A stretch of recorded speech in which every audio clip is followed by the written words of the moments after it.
¿Qué tal? ¿Cómo les va? Un nuevo programa de Ayer es Hoy y el título del programa de hoy es Tomás Moro, canciller de Enrique VIII. Bajo este tema, señora, señor, un único tema de la agenda nacional: la economía como ciencia y la política como nación. Recuerda mucho mejor que yo, señora, señor, que Tomás Moro vivió en la última mitad del siglo XV y en la primera mitad del siglo XVI. Tomás Moro específicamente nació en Londres en el año 1478 y fue decapitado en Londres en el año 1535.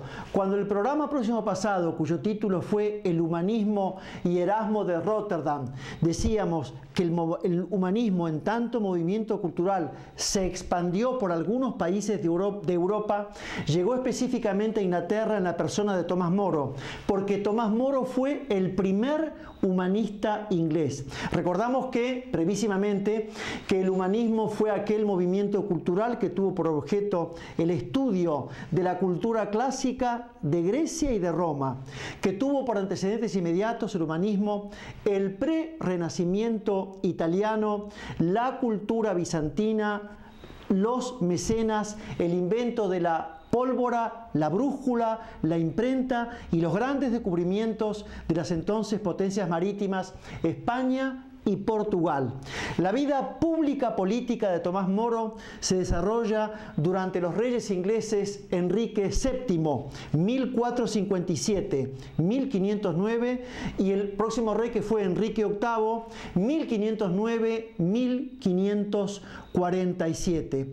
Tomás Moro se gradúa como un brillante abogado en la Universidad de Oxford. Se constituyó en el mejor abogado de Gran Bretaña. Pero además de ser un experto estudioso de leyes, Tomás Moro estudió profundamente política, humanidades y religión. Muy joven fue electo diputado del Parlamento y el rey Enrique VII le encargó una misión diplomática en Flandes.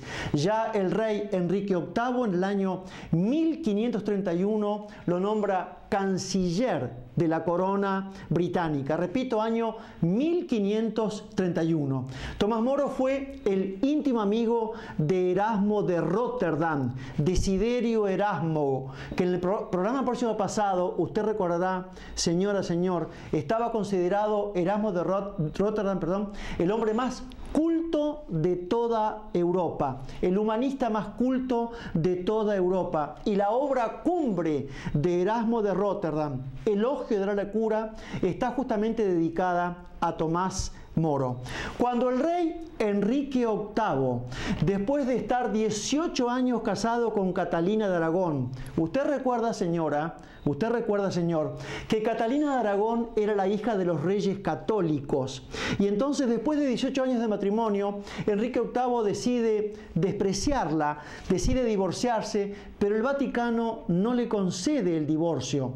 Por este acto canónico, Enrique VIII decide separarse de la Iglesia Católica Apostólica Romana, funda el anglicanismo. La mayor parte del clero inglés sigue al rey Enrique VIII, con excepción heroica de los monjes cartujos, los franciscanos y, por supuesto, Tomás Moro, que vivió como un héroe y murió como un santo.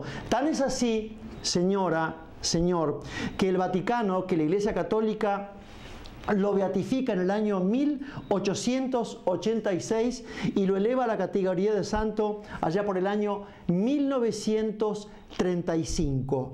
La actitud heroica ante la muerte y la forma de morir y las palabras que dijo las reservamos para dentro de instantes. Pero el legado mayor que hace Tomás Moro al pensamiento político es su obra cumbre llamada, usted la recuerda, señora, señor, ¿no?, la utopía. Utopía es una palabra que inventa Tomás Moro, que era un experto humanista, experto en griego y latín. Recordemos que en griego topos es lugar y u es una partícula negativa, a tal punto que Francisco Gómez de Quevedo y Villegas, uno de los expertos literatos y escritores del reino español, cuando traduce la obra de Tomás Moro, la traduce de la siguiente manera: no hay tal lugar. Y usted recuerda, señora, señor, que la utopía de Tomás Moro está compuesta de dos partes, un prólogo y un epílogo. Ambas partes están dedicadas a Pedro Egidio o un tal Peter Gilles, según la traducción. En la primera parte, Tomás Moro nos describe o nos habla de las reyesías de Europa y en particular de Inglaterra, describiendo a la gente en un estado paupérrimo, en un estado de gran ignorancia, pero en particular nos habla de los reyes y de los príncipes de Europa y mucho más profundamente, más que de Europa, de los príncipes y reyes ingleses, y los describe como crueles, como inútiles, como avaros y como chorros del tesoro público en provecho propio. Y Tomás Moro, en la segunda parte, fíjese la genialidad. Tomás Moro, así lo escribe por supuesto, está caminando con un amigo en su estancia en Flandes, como si fuera canciller, y se encuentra con un tal Rafael Itlodeo. Este Rafael Itlodeo, que es un personaje literario de la utopía de Tomás Moro, se presenta como un ex marinero de Américo Vespucio. Le cuenta Rafael Itlodeo a Tomás Moro y al amigo los grandes viajes por el mundo, y Rafael Itlodeo les dice a Tomás Moro y a su amigo que existe un lugar al sur del Amazonas donde no hay lujos, donde no hay vicios, donde no hay guerras, donde no hay luchas y donde el oro se utiliza para diversión de los niños. Los niños juegan con el oro. Y entonces Tomás Moro, en esta genialidad literaria, le pregunta a Rafael Itlodeo cómo se llama el príncipe que gobierna ese lugar. Y Rafael Itlodeo le dice que el príncipe se llama Ademo. Ademo quiere decir sin pueblo. Y le pregunta además Tomás Moro si ese lugar tiene un río principal. Y Rafael Itlodeo le contesta: sí, el río principal lleva por nombre Anídrido, que Anídrido significa sin agua. En el momento de morir, Tomás Moro no solamente vivió como un héroe, sino que murió como un santo, hasta tal punto que sus últimas palabras para el verdugo fueron las siguientes: no me cortes la barba porque ella no es culpable. Y acto seguido sacó una moneda de oro y le dijo lo siguiente: mi cuerpo pierde la cabeza, pero mi alma gana la eternidad. Y seguramente usted en su casa, señora, señor, estará pensando, ¿qué tiene que ver el título del programa de hoy, Tomás Moro, canciller de Enrique VIII, con la actualidad política y económica argentina? Y la respuesta es tan sencilla como evidente y tan evidente como sencilla. Y en instantes vamos a compartirla con todos ustedes. Muchas gracias.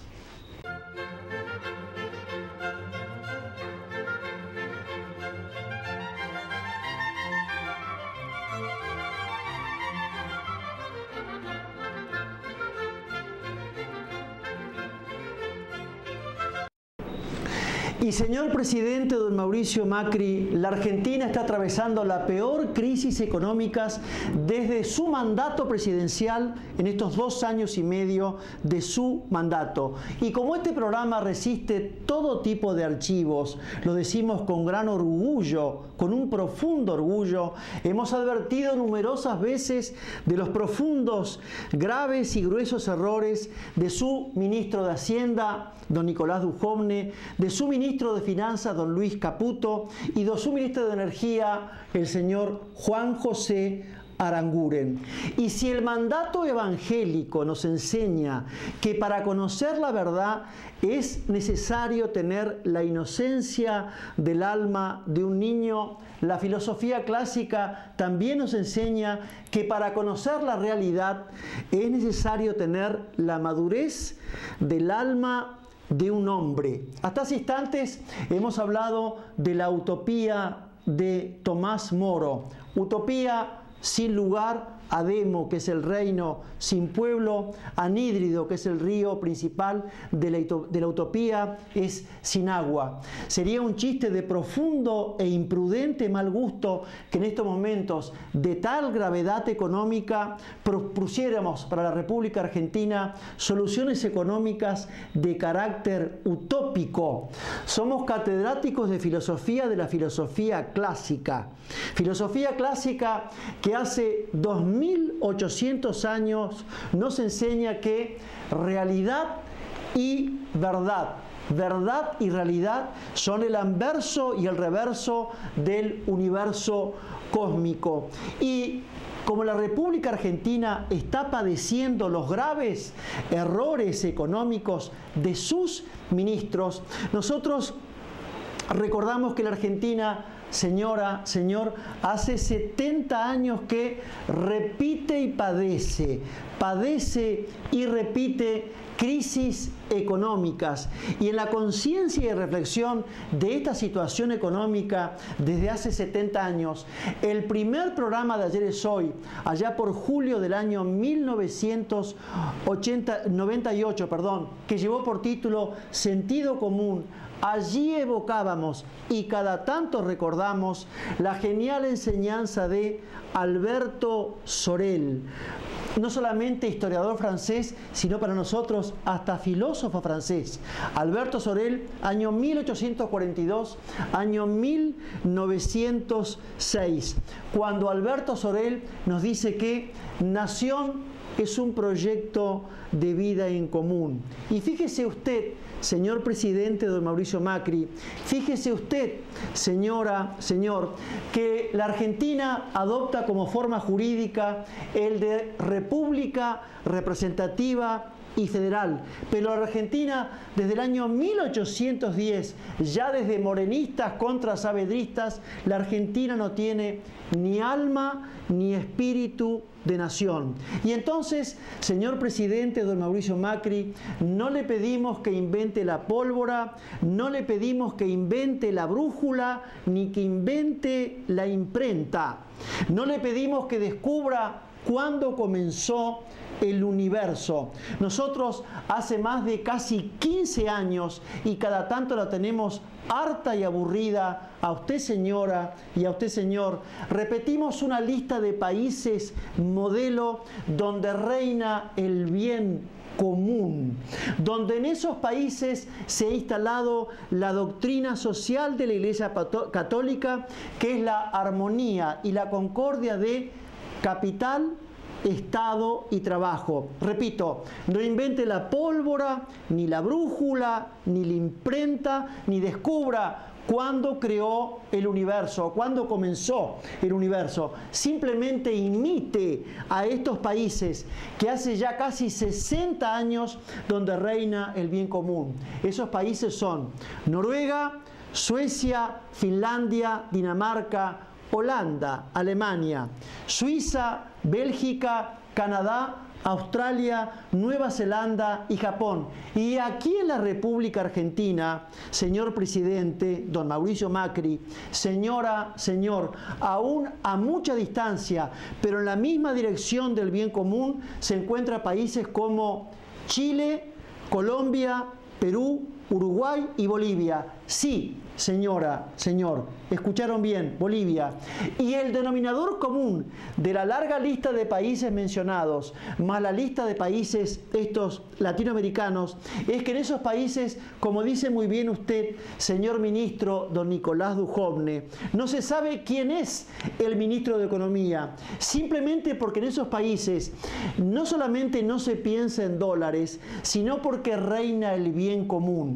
Y además, esencial, profunda y vitalmente, porque esos países hace ya largos años que son nación, que en vocablo y pensamiento brillante de don Alberto Sorel, historiador y filósofo francés, nación es un proyecto de vida en común. Hacemos la última pausa y enseguida volvemos. Muchas gracias.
Y hace instantes, señora, señor, compartíamos con ustedes que la filosofía clásica es aquella filosofía que hace 2800 años que nos enseña que verdad y realidad, realidad y verdad son anversos y reversos del universo cósmico. Y cierta vez el sabio y santo padre jesuita Ismael Quiles, profesor de chino japonés y autor de la filosofía insistencial, en una enseñanza inolvidable me dijo: Mariano, si la filosofía no expresa la realidad, entonces o es delirio o es vanidad personal.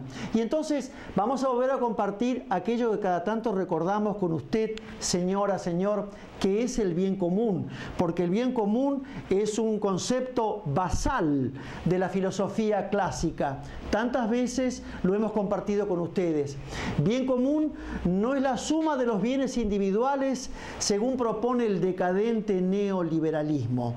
Tampoco bien común es la posesión de los bienes por el Estado, según propone y enseña el también decadente comunismo marxista.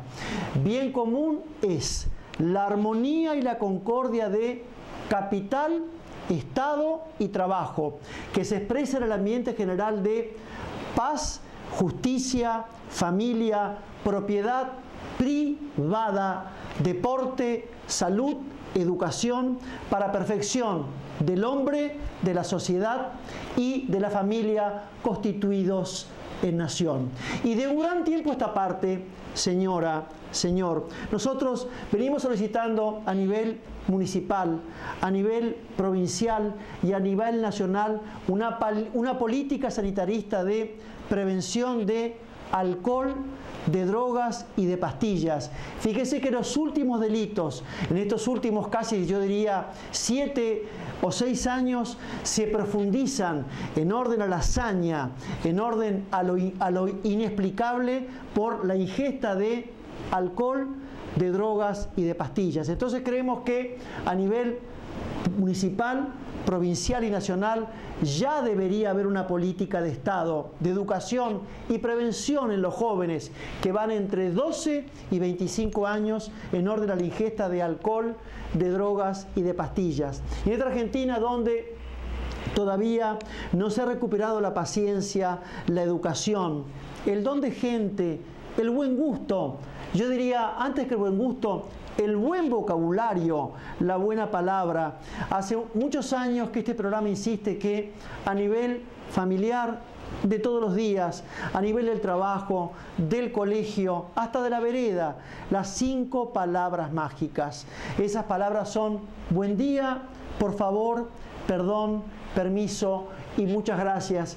Y como la Argentina, al igual que la mujer, es hembra, hace mucho tiempo, señora, señor, que le pedimos a la mujer argentina, en esta Argentina que todavía no recuperó los límites, el orden público, la paciencia, le pedimos a la mujer argentina, en estos momentos de impaciencia, le pedimos la palabra inteligente, el consejo inteligente, la actitud inteligente. Pero que no hable más el doctor Mariano Saubidet, que hable la filosofía clásica, clásica por lo clara, clásica por lo sencilla y clásica por lo actual, porque lo actual como lo clásico nunca pasa de moda. Hoy nos va a hablar el gaucho Martín Fierro. ¿Cuándo Martín Fierro es José Hernández y cuándo José Hernández es Martín Fierro?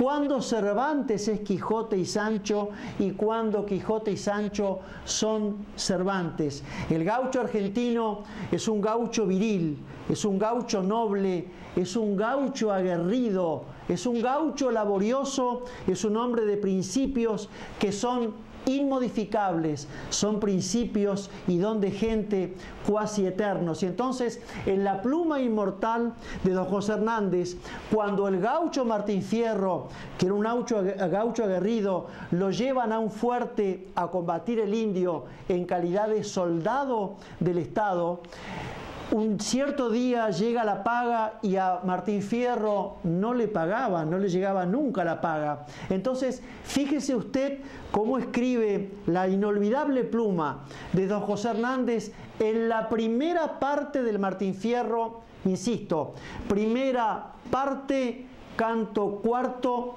estrofas 21 y 24. Así habla el gaucho Martín Fierro. Pa' sacarme el entripao, vi al mayor y le fui a hablar. Yo me empecé a atracar y entonces le dije con cierta gana, tal vez mañana acabarán de pagar. ¿Qué mañana ni mañana? Al punto me contestó, la paga ya se acabó. Esto sí que es amolar, dije yo, pa' mis adentros. Van 2 años que me encuentro y hasta ahora he visto ni un grullo. Dentro en todos los barullos, pero en las listas no dentro. Y entonces, señor presidente de la República Argentina, don Mauricio Macri, la solución no es económica, la solución es política, porque si la economía es la ciencia de administrar rectamente los bienes, la política es la ciencia y el arte del bien común. La solución es no económica, sino política. ¿Y sabe qué, señor presidente, don Mauricio Macri? Los argentinos no estamos pobres, estamos empobrecidos. Estamos empobrecidos por la cantidad de chorros que llegan a la función pública.